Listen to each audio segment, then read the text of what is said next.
The United States now has an unprecedented number of migrant children in government custody away from their parents. That's nearly 70,000 children since the beginning of this year. Jennifer Bellamy is here to break down the numbers for us tonight. Jeff, 70,000 children is enough to almost fill up Mercedes-Benz Stadium. That's more children detained and separated from their parents than any other country in the world.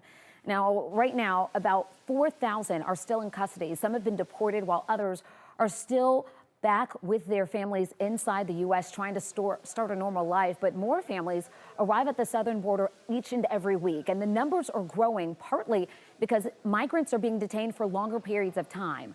According to this report from the Associated Press and PBS, these children stay in custody for an average of 2 months. That can have serious health consequences. The American Academy of Pediatrics says children who have been detained faced almost universal traumatic histories.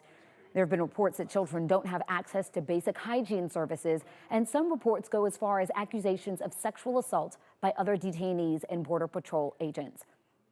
This year, President Trump approved $2.8 billion in funding for housing, transportation, and care of children in detention facilities. Now, there are some organizations that say there is a better way to hold children waiting on immigration status. The U.S. Committee for Refugees and Immigrants has a facility in Florida. It's called Rinconcito del Sol, Spanish for a little corner of sunshine.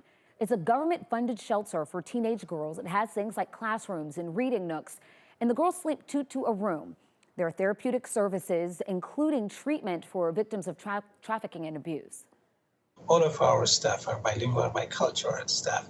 So it's a service that makes it different in our approach to the service, from their bedroom to their activities. Everything was designed based on the best interest of the child.